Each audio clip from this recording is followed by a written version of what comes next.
Bismillahirrahmanirrahim. Alhamdulillahi rabbil alamin. Wabihi nasta'in. Wassalatu wassalamu ala ashrafil anbiya'i wal mursalin wa ala alihi wa sahbihi ajma'in.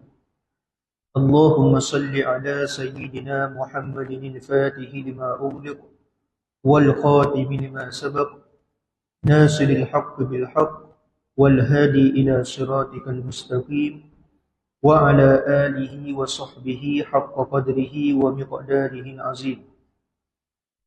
نوينا التعلم والتعليم والتذكر والتذكير والنفع والانتفاع والإفادة والاستفادة والحث على التمسك بكتاب الله وسنة رسوله والدعاء إلى الهدى والدلالة على الخير ابتغاء وجه الله ومرضاته وقربه وثوابه سبحانه وتعالى. أما بعد.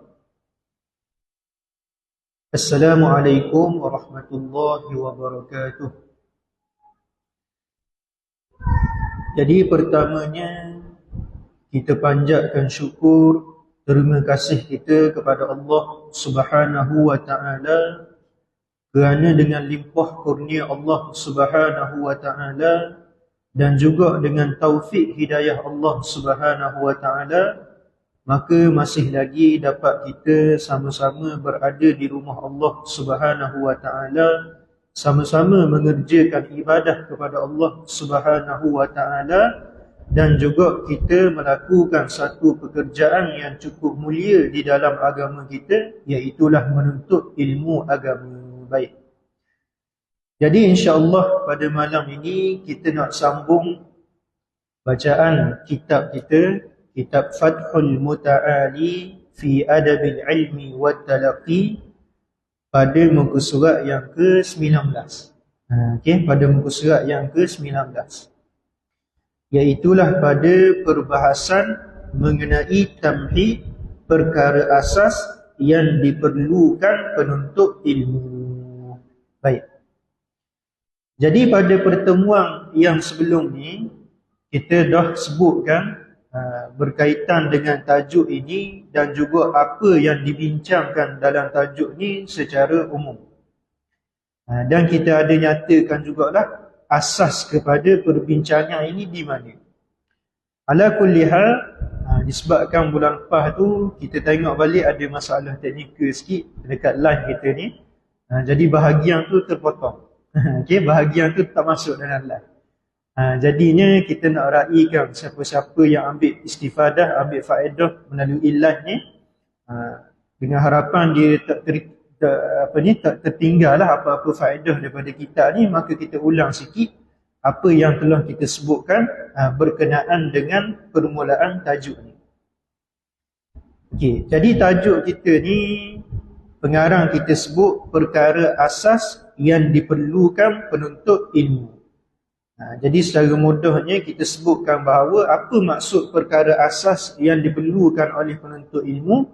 Maksudnya kita kata benda-benda yang perlu seorang itu sediakan kepada diri dia sebelum daripada dia nak melangkah dalam perjalanan menuntut ilmu. Maka di sana ada perkara-perkara yang perlu dia kena sediakan, yang perlu dia lengkapkan terlebih dahulu sebelum daripada dia itu duduk di atas jalan menuntut ilmu. Baik. Jadi ringkas ceritanya kita sebut, bila mana seorang tu nak buat sesuatu kerja, nak buat sesuatu perbuatan, maka kita sebutkan mesti kena ada persediaan. Tambah-tambah kalaulah perkara yang dia nak buat itu ialah perkara yang cukup mustahak, cukup penting. Kita kata satu benda tu dia nak buat dan benda itu cukup kita kata memberikan kita kata perkara yang mustahak bagi diri dia dalam kehidupan dia. maka ketika itu lebih-lebih lagi lah dia kena buat persediaan sebelum melakukan perkara tersebut. Contohnya kita kata seorang tu nak kerja. Tambah-tambah kalau dia tu nak minta kerja pula. Maka dia kena ada apa? Contoh dia kena ada dokumen-dokumen dia. Lepas tu kena ada baju kerja dia. Lepas tu kena ada kenderaan nak pergi ke tempat kerja. Lepas tu pula kalaulah kerja tu jenis perlu kepada tulis, typing dan sebagainya, maka perlu kepada laptop dan sebagainya. Maka kena ada kelengkapan dan persediaan tersebut. Ataupun kita bagi contoh mudah lagi, seorang tu contohnya dia nak masuk. Okay? Dia nak masuk. Maka dia kena ada bahan-bahan dia nak masuk tu. Kemudian kena ada kelengkapan nak masuk. Kena ada kuali, kena ada sodet, kena ada pisau. Lepas tu pula kena ada buku panduan untuk memasuk.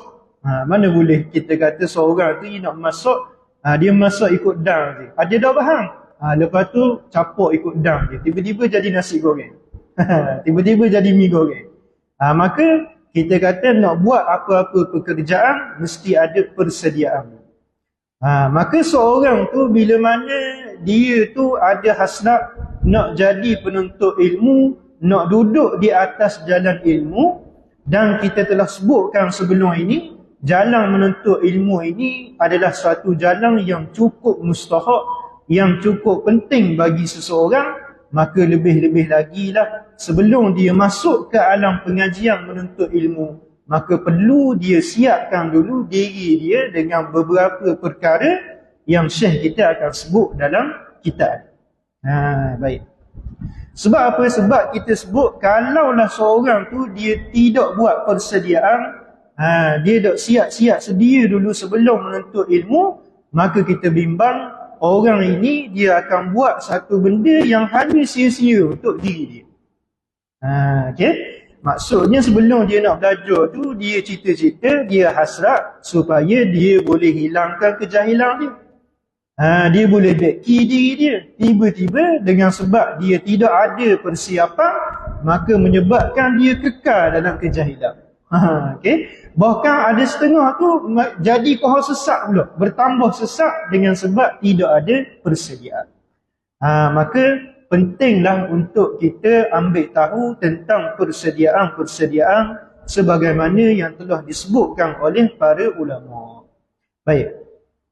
Jadi pengarang kita ni, Syekh Nazrul Abdul Nasir, dia akan sebutkanlah kepada kita dalam rangkap syair dia ni, puisi dia ni, apa perkara yang perlu seorang itu kena sediakan, kena lengkapkan diri dia, yang kita sebut sebagai keperluan asas dalam menuntut ilmu sebelum dia masuk ke dalam, kita kata, dunia menuntut ilmu. Baik, maka kata pengarang kita hafizahullah ta'ala, hai saudara yang ku cintai semua, asas tuntut ilmu itu 4 jua. Syekhun Fattah, guru pembu keutama, aklun rajah, akal bijak penyempurna, kutubun sihah yang muktamad pegangannya, ini kata Ahmad guruku yang mulia. Kesungguhan ini yang paling utama, dakbun ilhah menyempurna bilangannya. Dakbun ilhah dengan maksud bersungguh-sungguh ataupun kita kata konsisten. Okay. Jika lengkap syarat yang ku sebutkannya, bersyukurlah ini rezeki darinya. Okay, baik. Jadi dalam syair ni, dalam rangkap puisi ni, Syekh kita sebut perkara yang perlu kena seorang tu sediakan sebelum dia masuk dalam dunia menuntut ilmu ada 4. Okay?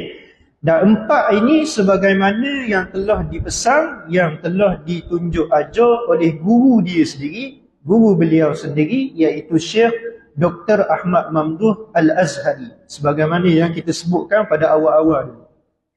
Beliau inilah guru utama bagi pengarang kita. Baik. Jadi apa 4 perkara tersebut? Yang pertama sekali, sebelum nak masuk dalam dunia menuntut ilmu, maka nak kena ada yang pertama sekali guru. Syekhun Fattah, guru. Yang keduanya, perkara yang perlu ada ialah akal yang bijak, akal yang cerdik, tu aqlun rajah. Yang ketiganya kutubun sihah, kitab-kitab yang sah dan layak untuk dijadikan sebagai silibus pengajian. Dan yang keempatnya mesti ada da'bul ilhah, iaitulah kena bersungguh-sungguh dalam menuntut ilmu. Tu kita sebut dulu secara umum. Baik.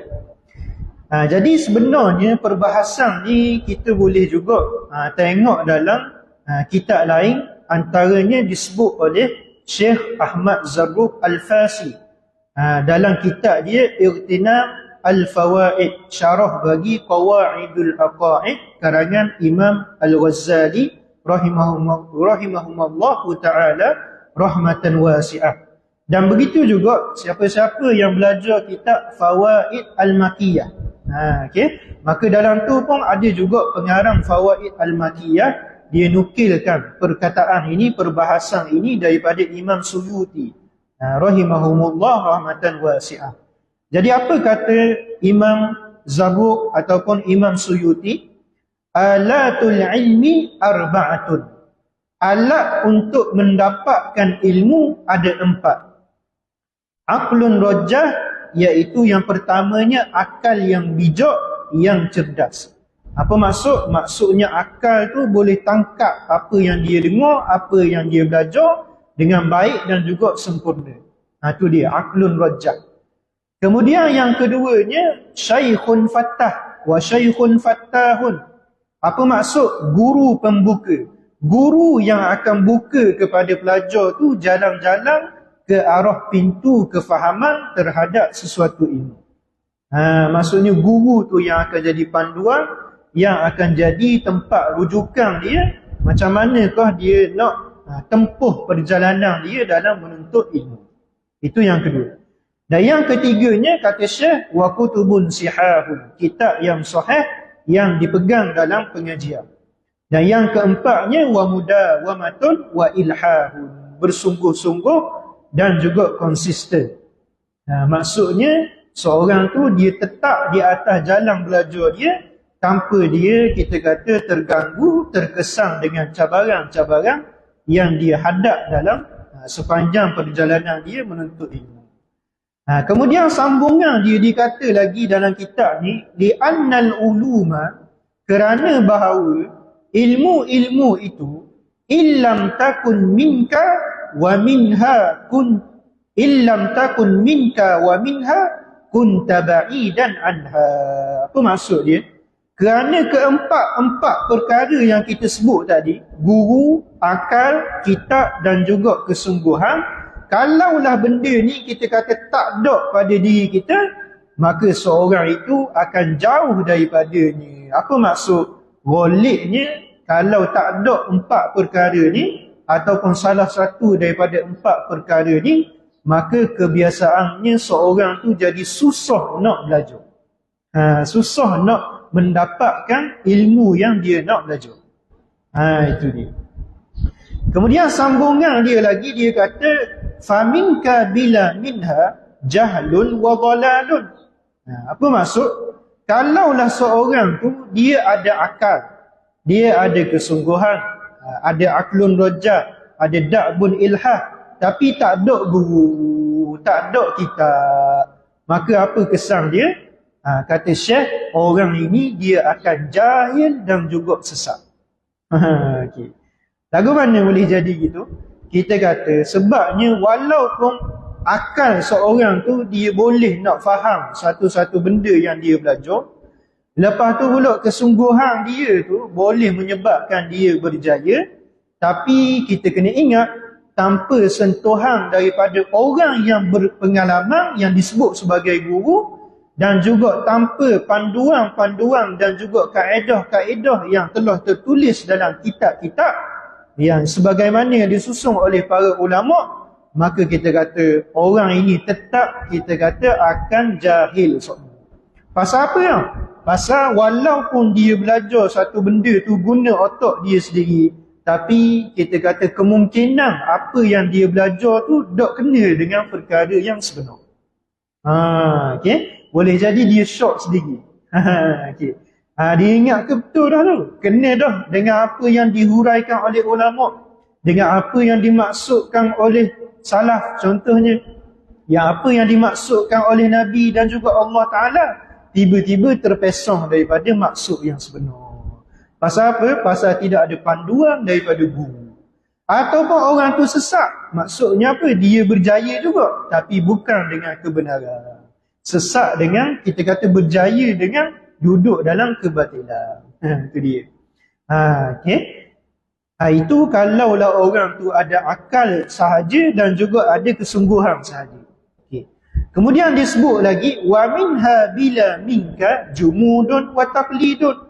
Kalaulah seorang tu dia ada dah ustaz, dia ada dah guru, ada dah syekh, lepas tu pula ada dah kitab, tapi dia tak ada akal yang bijak dan juga kesungguhan. Okay? Maka orang ni jadi lagu mana? Orang ni kata syekh, dia akan jadi jumuk dan ikut orang semata-mata. Mana maksud tu? Kita kata sebab kalaulah seorang tu walaupun dia ada guru, kemudian guru dia tu boleh ajar dia berdasarkan pengalaman dia, berdasarkan ilmu dia, berdasarkan kefahaman yang dia ambil daripada guru-guru dia yang sebelum ni, dan pula dia ada kitab-kitab yang dia dapat rujuk kaedah-kaedah yang boleh kawal dia daripada tersesat, tapi kita katakan semata-mata itu sahaja tak cukup. Okay? Bahkan seorang tu perlu juga kepada otak yang bijak, akal yang cerdas, dan perlu juga bersungguh dalam belajar. Supaya apa? Supaya dengan otak yang bijak dan bersungguh dalam belajar tu, bila dia dengar huraian daripada guru dia, dia boleh kembangkan lagi idea guru dia. Maksudnya dia bukan semata-mata dengar, bukan semata-mata catat sahaja daripada guru dia, tapi dia cuba latih diri dia sendiri macam mana dia nak kembangkan lagi perbahasan yang telah guru dia sampaikan. Itu caranya. Maka bila mana seorang itu dia mampu untuk kita kata kembangkan lagi, perluaskan lagi perbahasan guru dia itu, maka sebenarnya ketika itu dia sedang mematangkan ilmu dia, sedang mematangkan ilmu yang dia belajar.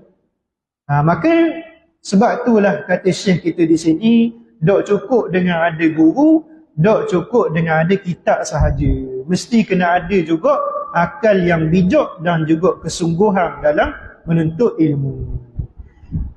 Okay. Kemudian dia sebut wa minka wa minha tahqiqun wa sawabun.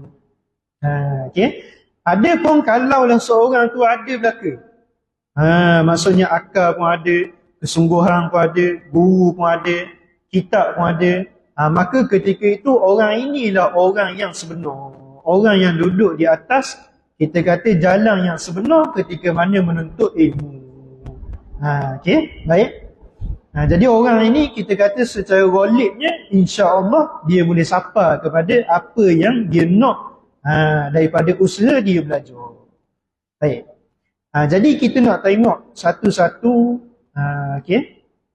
Kita nak tengok kepada setiap satu yang disebutkan tadi, iaitu bermula daripada guru, akal, kitab dan juga kesungguhan.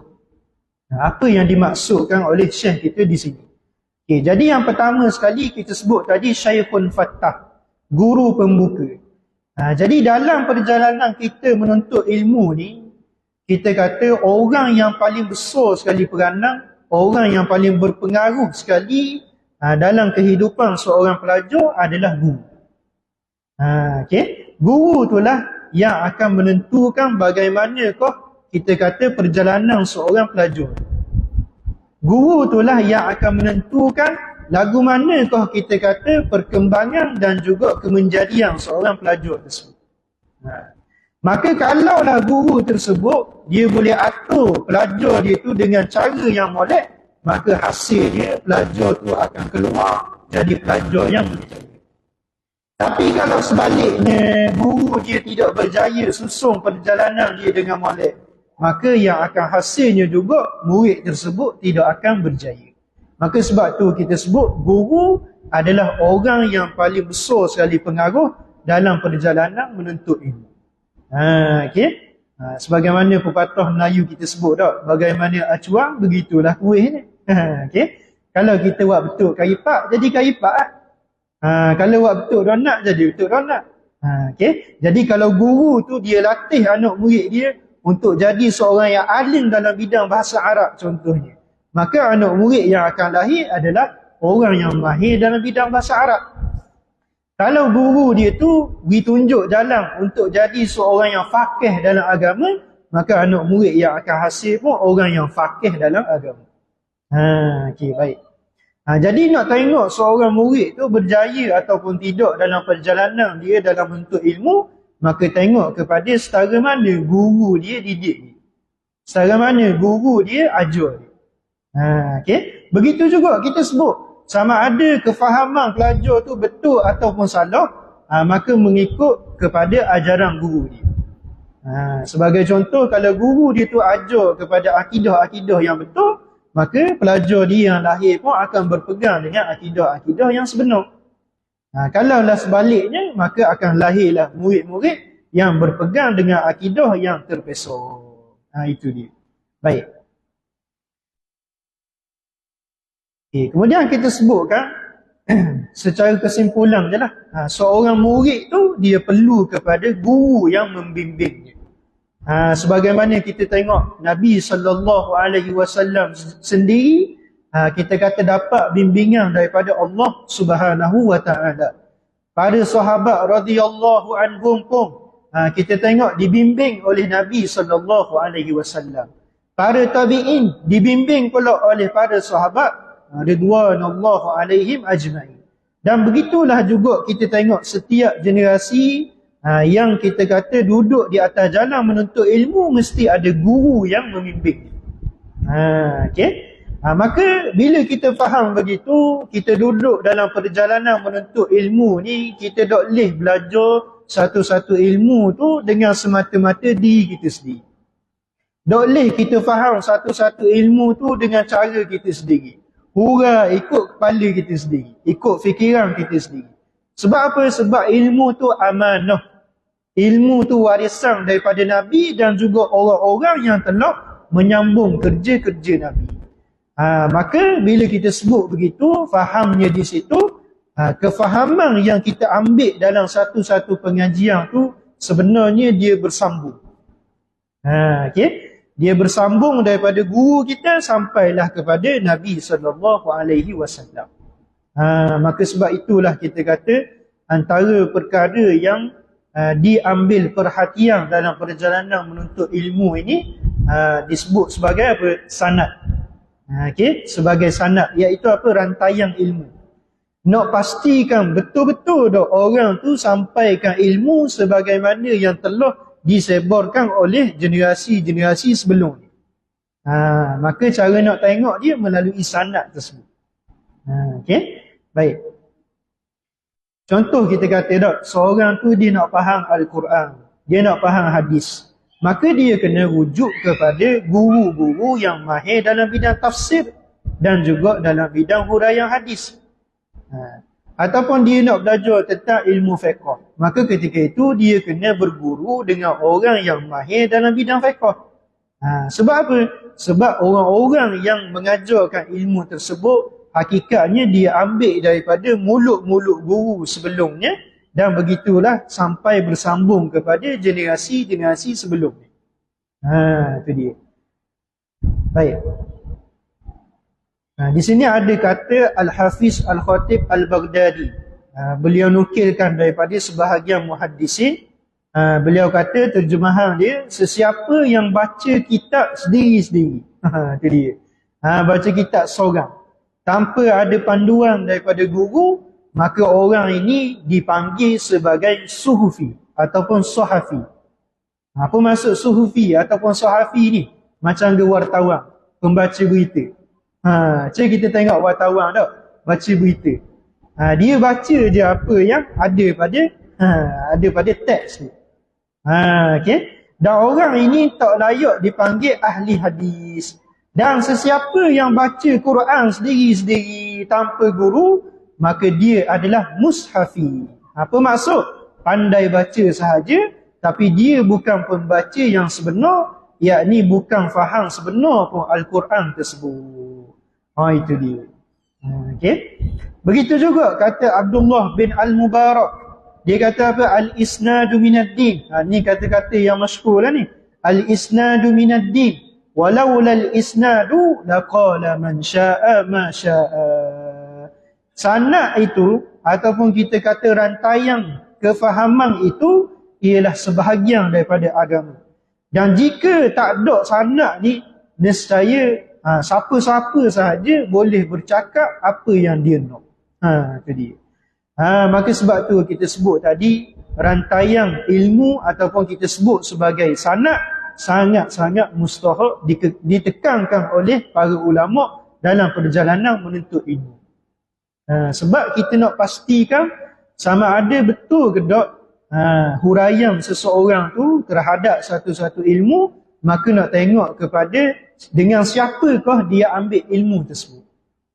Okey. Kalaulah guru dia tu pernah ambil daripada guru sebelum ini, dan guru dia pula ambil daripada guru dia sebelum ini sampai kepada bersambung kepada ulama-ulama terdahulu, maka ni kita boleh yakin dengan ilmu dia. Maksudnya dia bukan buat huraian tu berdasarkan kepada kefahaman dia sendiri, tapi kefahaman yang telah dia ambil daripada ulama-ulama dulu. Itu dia. Baik. Jadi kena hati-hati dah. Kalau seorang tu kita kata nak belajar tentang Al-Quran dan hadis terutamanya, maka nak ambil huraian berkenaan dengan Al-Quran dan hadis tu kena tengok dengan siapakah dia berguru. Siapakah yang menyampaikan tentang tafsir Al-Quran tersebut? Siapakah yang mensyarahkan hadis tersebut? Adakah dia betul-betul orang yang ahli dalam bidang tersebut? Adakah sebelum ni dia pernah ambil huraian itu daripada ulama-ulama sebelum ini? Maka dia kena perhati molek. Sebab kita bimbang-bimbang, asalnya kita nak cuba faham kalam Allah, nak cuba faham kalam Nabi, tiba-tiba jadi jauh terpesong daripada kehendak sebenar. Maka sebab tu kena hati-hati. Okey, tu berkaitan dengan Syekhun Fattah, guru. Kemudian masuk pula poin yang kedua kita, iaitu aklun rajah, akal yang cerdik. Baik, sebut akal ni kita kena faham satu benda. Akal ni terbahagi kepada dua. Ada yang disebut sebagai aklun wahbiyun. Okey, aklun wahbiyun. Satu lagi disebut sebagai aklun kasbiyun. Okay, apa maksud aklun wahbi? Apa maksud aklun kasbi? Aklun wahbi ni akal kita kata bentuk anugerah pemberian daripada Allah Ta'ala. Itu akal wahbi. Akal kasbi apa dia pula? Ni akal yang kita boleh usahakan. Baik. Jadi kita pergi dulu kepada akal wahbi. Kita sebut dah tadi, akal wahbi ni apa? Akal yang pesan kita tak boleh nak usahakan. Maksudnya di luar daripada kemampuan kita. Dia gini, ada orang yang mana Allah Ta'ala itu kurniakan kelebihan kepada dia. Sejak lahir lagi, nampak dah dia ni budak yang jenius contohnya. Ada dah tanda-tanda dia ni orang yang kita kata otak dia tu lebih daripada orang lain. Okay?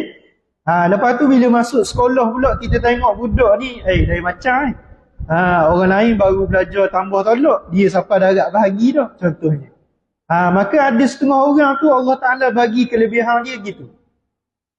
Okay? Otak dia tu tak sama dengan orang lain. Otak dia tu boleh pergi jauh ke depan berbanding dengan orang lain.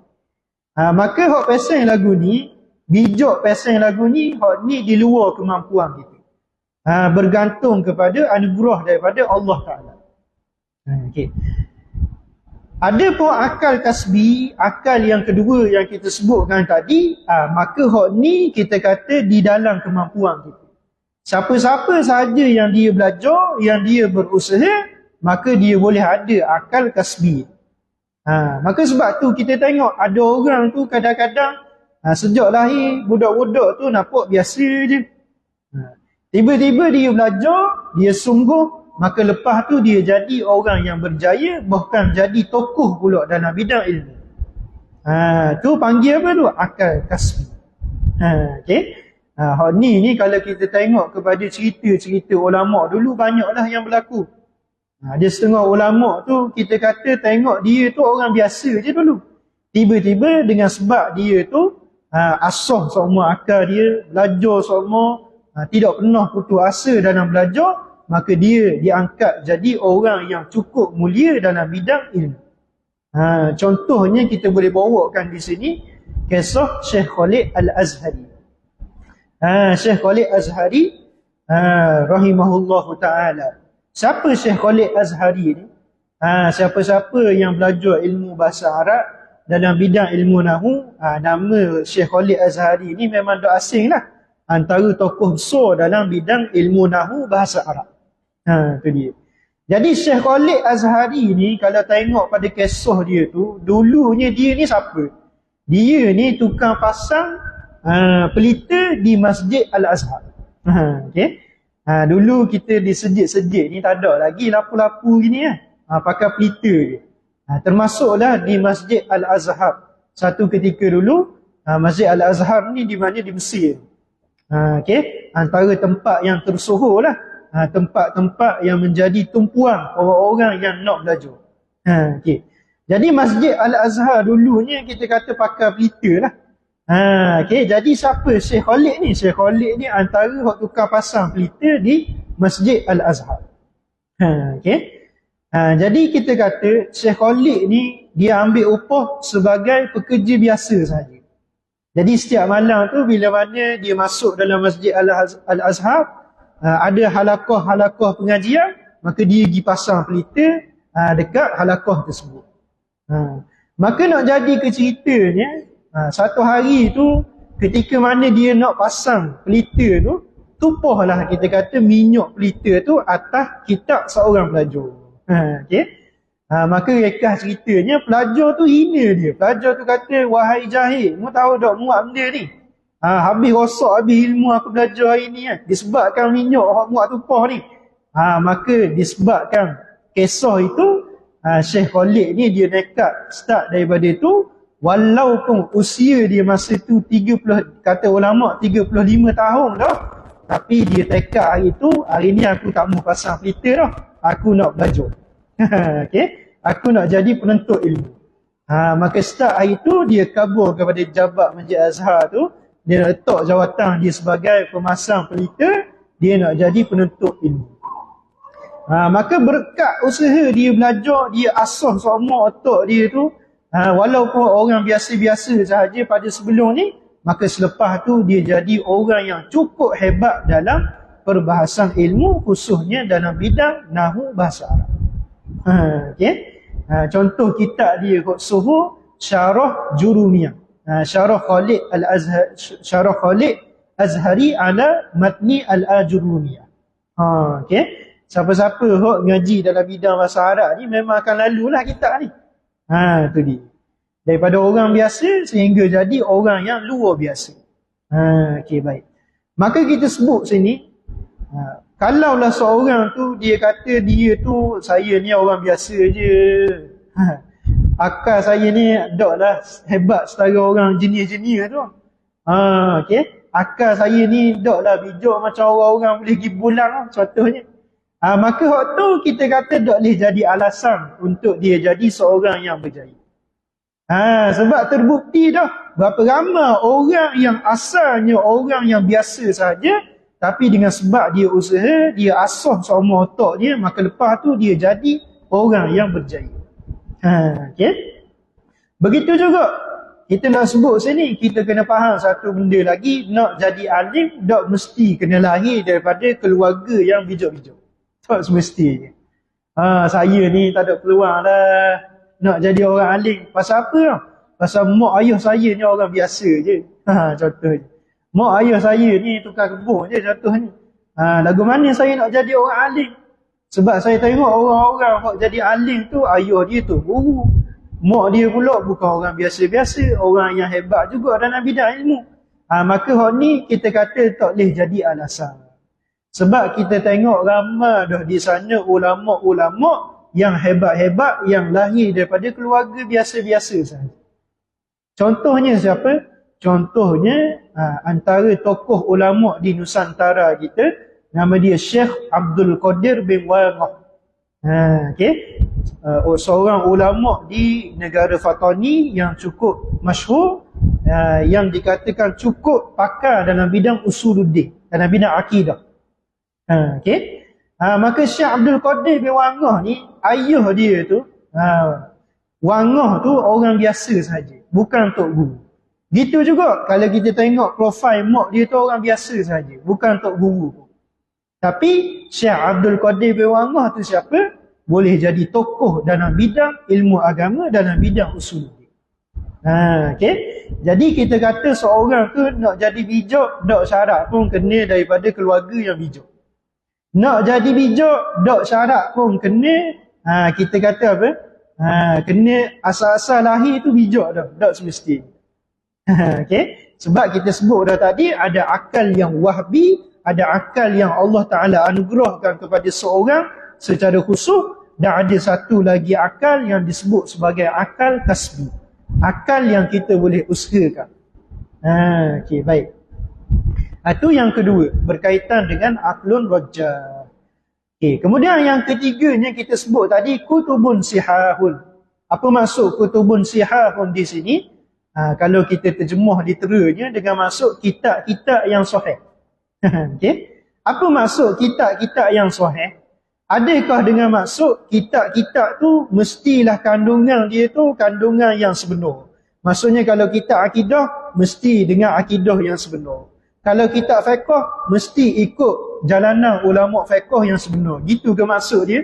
Maka Syekh kita royak di sini, yang dimaksudkan dengan kutubun sihah ini ialah kitab-kitab yang layak, yang sesuai nak digunakan dalam perjalanan menuntut ilmu. Okey, atau bahasa yang lebih mudah lagi kita guna, kitab buku yang sesuai dijadikan silibus pengajian. Tu kalau bahasa moden kita ni lah, nak jadi silibus pengajian. Baik. Sebab apa Syekh kita sebut begini? Sebab kita kena faham, bila mana kita tengok kitab-kitab ulama, tulisan-tulisan ulama ni, bukan semuanya kita kata sesuai untuk dijadikan bahan belajar. Okey? Jadi setengah guru kita, ulama kita, dia bahagikan kitab-kitab ulama itu kepada dua. Ada yang disebut sebagai apa? Disebut sebagai kutubun dirasiyah. Maksudnya apa? Kitab-kitab yang ulama karang untuk dijadikan panduan semasa belajar. Yang kita nak guna sebagai silibus pengajian. Dan ada satu lagi kitab, jenis dia apa? Jenis dia disebut sebagai kitab mutala'ah. Kitab yang semata-mata kita guna dia untuk rujukan sahaja, untuk bahan bacaan sahaja. Okey? Maka kalau kita tengok kitab-kitab yang ulama karang ni, kita boleh bahagikan kepada dua begitu. Okey? Contoh kalau kitab yang sesuai untuk kita buat belajar. Contoh kita tengok di sejid surah. Biasanya ustaz-ustaz akan baca Safinatun Najah. Ustaz akan baca kitab Hidayatus Sibyan. Ustaz akan baca kalau ilmu akidahnya baca Ummul Barahin, Aqidatul Awam, Misbahul Munir, Faridatul Faraid. Maka tu kitab-kitab yang sesuai untuk dijadikan bahan belajar. Okey. Ada pun kitab-kitab, contohnya macam kitab Majmu' Imam Nawawi, contohnya berjilid-jilid tu. Raudatul Talibin karangan Imam Nawawi, kitab Imam Syafi'i, kitab Maqalat Islamiyyin karangan Imam Abu Hasan Al-Ash'ari, kitab Lisan Arab contohnya, berjilid-jilid. Maka hak tu tak sesuai dijadikan sebagai bahan belajar. Hak tu tempat dia di mana? Tempat dia di perpustakaan contohnya untuk jadi bahan rujukan dan juga kajian. Maka nak belajar, nak guna kitab, kena kenal juga. Kitab ada dua jenis. Ada kitab yang sesuai kita buat dia tu jadi bahan belajar. Ada kitab yang tidak sesuai kita jadikan dia silibus pengajian, tapi sesuai untuk kita jadikan sebagai rujukan dan juga bahan kajian. Itu dia. Okey, kemudian akhir sekali kita sebut tadi da'bun wa ilha. kesungguhan dan juga konsisten. Jadi hak ni mudahlah kita nak faham ni. Setiap benda yang kita buat, tambah-tambah pula kalau kita buat tu satu benda yang mustahak, contohnya belajar, kita kata takkan nampak dia punya hasil dia, melainkan kita kena buat secara bersungguh-sungguh dan juga konsisten. Itu dia. Nak berjaya dalam satu-satu benda yang kita buat, maka mesti kena ada sungguh dan juga kena ada tetap sabar di atas jalan tersebut. Barulah kita boleh sampai kepada apa benda yang kita harapkan, yang kita hasratkan daripada perkara tersebut. Itu dia. Okay? Jadi kalaulah seorang tu, kita kata duduk dalam perjalanan menuntut ilmu, dia ada dah guru. Lepas tu guru dia pula bukan orang biasa, orang yang hebat, orang yang mahir dalam bidang yang dia belajar tu. Lepas tu pula ada banyak duit, boleh beli kitab macam-macam. Okay? Bukan setakat boleh beli kitab dirasi je, boleh beli kitab siapa ke rujukan-rujukan berjilid-jilid tu. Siap boleh buat pustaka peribadi pula. Contohnya. Lepas tu pula dia tu ada akal yang bijak. Maksudnya masuk dalam kelas tu tak perlu pun ustaz kena ulang banyak kali. Sekali ulang pun cukup dah. Boleh faham lalu dah. Tapi ada semua tu pun kalau tak ada sungguh, tak jadi juga. Tak dapat hasil juga. Maka walaupun ada benda-benda yang kita sebut tadi, tetap kena ada satu benda lagi, iaitulah kesungguhan dan juga konsisten dalam belajar. Kita buat satu perumpamaan mudah lah. Orang tu dia nak pergi ke satu tempat. Contohnya nak pergi ke Kuala Lumpur. Okay? Bila nak pergi Kuala Lumpur ni, dia duduk dah. Kita kata dia masuk dah highway dah. Highway nak pergi ke Kuala Lumpur, comel dah masuknya. Ada kereta dah, minyak cukup siap dah, baju bawa belaka dah, bekal makanan pun cukup belaka dah. Touch and go pun bawa dah, nak bayar tu, beres belaka dah. Tiba-tiba dalam perjalanan tu dia tak konsisten. Sekejap exit Tah Dengung. Okay?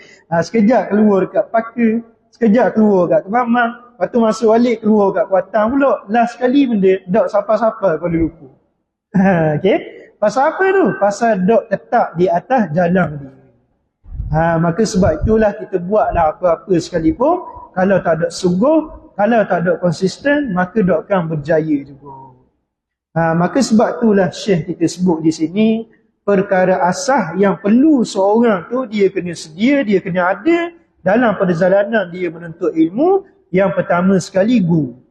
Yang keduanya mesti ada akal yang bijak. Yang ketiganya mesti ada kitab-kitab yang sesuai untuk dijadikan bahan belajar. Dan yang keempat, yang terakhir sekali, mestilah ketiga-tiga perkara tadi dilengkapkan dengan bersungguh-sungguh dan juga konsisten dalam belajar. Okay? Maka itulah yang kita nak bincangkan pada malam ini daripada tajuk perkara asas yang diperlukan penuntut ilmu. Jadi moga-moga apa yang kita bahaskan, kita kongsikan pada malam ini ada manfaatnya di sisi pendengar dan juga orang yang menyampaikan.